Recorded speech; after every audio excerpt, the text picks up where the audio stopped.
Les grands titres de ce journal, nous écouterons en début d'édition. Marcel de Souza, il est en visite dans notre pays et il a réagi sur le cas gambien. Sur le plan africain, l'échéance donnée par la SENCO se terminera demain. Un accord serait trouvé entre les acteurs politiques.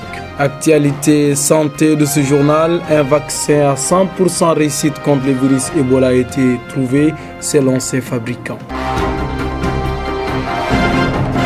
Mesdames et messieurs, bonsoir et bienvenue dans ce journal. Le président de la République, son Excellence El Hadj Ibrahim Boubacar Keïta, a réussi en audience hier le président de la commission de la CEDEAO, Marcel de Souza, qui est en visite dans notre pays.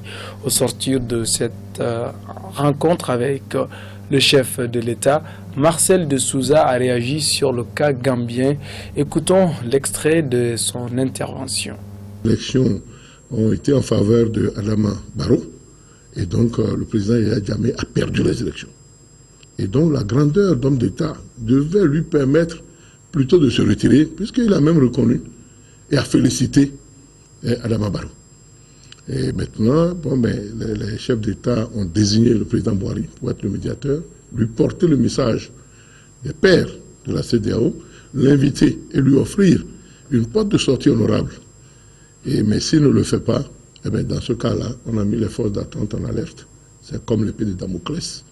S'il ne le fait pas, le 19 janvier, son mandat finit. Partons sur le continent africain. Un avion de liaison à l'intérieur de la Libye a été détourné par des individus. L'avion est sur le Tarmac 5 de Malte.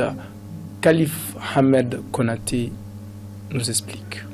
C'est un Airbus 300 qui assure la liaison entre Séba et Tripoli tous les jours. Entre 10h et 11h ce matin, le pilote de l'Airbus a avisé qu'il a été détourné. L'avion est déposé depuis ce matin sur le Tarmac 5 de la piste d'atterrissage de la Villette à Malte. 2 hommes à bord munis de grenades menacent de se faire exploser. Le premier ministre maltais parle d'une prise d'otage. Les motivations des ravisseurs n'étant pas encore connues, il y aurait à l'intérieur de l'avion 118 passagers, un bébé et 7 membres de l'équipage. Nous venons d'apprendre dans les dernières nouvelles que les personnes que nous vous avons dit être en otage ont été libérées par les forces maltais. Toujours sur le plan africain, au Congo RDC, la crise politique est sur le point de trouver une solution. La SENCO avait déjà donné il y a de cela quelques jours un ultimatum aux acteurs politiques. Les dernières informations disent que ces derniers ont pu se comprendre. Sur quoi, comment, Fousseini Sidibé explique. Un accord étant trouvé, c'est l'heure du débat pour mieux le peaufiner. Les acteurs politiques du Congo pourraient répondre positivement à la demande des archevêques afin de cesser les violences qui secouent le pays, débattent autour d'un accord qui, selon les premières lignes de concordance, le président Joseph Kabila restera au pouvoir au lieu de 2018 jusqu'en fin d'année 2017. Il doit aussi signer qu'il ne modifiera pas la constitution. Un autre point sera très débattu, la création d'un comité de suivi de la transition qui sera dirigé si maintenu par Etienne Tshisekedi. Les représentants du gouvernement disent ne pas nécessaire la signature d'un tel document par le président sortant, affirmant qu'il a lui-même dit ne pas vouloir se présenter. Les débats continuent. Hors du continent africain, en Italie, le principal suspect de l'attentat terroriste qui a tué 12 personnes à Berlin lundi serait abattu par la police. Khalif Ahmed Konaté. Arrêté par un policier, il a refusé d'obtempérer. Anis Amri ouvre le feu sur l'agent italien. La réponse est rapide, la police italienne l'abat.